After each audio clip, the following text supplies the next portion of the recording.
Hi friends, ఈరోజైతే మనం నేపాల్లో ఉన్న ఒక అద్భుతమైన టెంపుల్కి అయితే మనం వచ్చేసామండి. అది నాతో పాటు మీరు కూడా చూసేయండి. చాలా ఆనందంగా ఉంది నాకైతే ఈ టెంపుల్కి వచ్చినందుకు.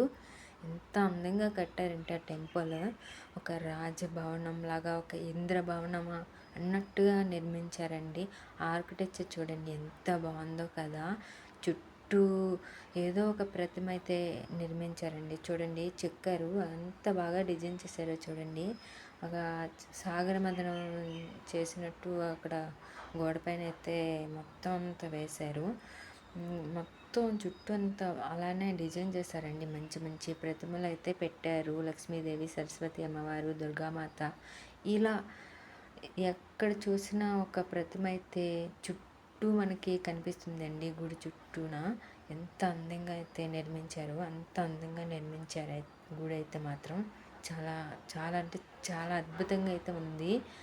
ఒక శివుడు చూడండి మనల్నే చూసినట్టు ఎంత బాగా డిజైన్ చేశారో కదా. చాలా అంటే చాలా బాగుందండి. నాకైతే చాలా నచ్చింది ఈ టెంపుల్ అయితే మాత్రం. చుట్టూ నిర్మాణం ఒక ఎత్తు అయితే మధ్యలో గృహ ఉందండి. అక్కడ మనకి వైజాగ్లో బొర్రా గృహాలు ఉంటాయి కదండి, అరకు సైడ్. అలానే ఈ గుడి చుట్టూ ఒక నిర్మాణం, మధ్యలో అయితే గృహ అండి. ఆ గృహలోన శివయ్య అయితే మనకి దర్శనం అయితే ఇస్తాడండి. ఎంత బాగా అద్భుతంగా కట్టారంటే అంత అద్భుతంగా అయితే ఈ గుడి అయితే నిర్మాణం జరిగిందండి. నాతో పాటు మీరు కూడా చూసేయండి ఎంత అద్భుతంగా ఉందో. కాకపోతే నేను గృహలో అయితే మాత్రం నేను వీడియో తీయలేదండి. అక్కడ చాలా అంటే చీకటిగా అనిపించింది, నేనైతే తీయలేదు.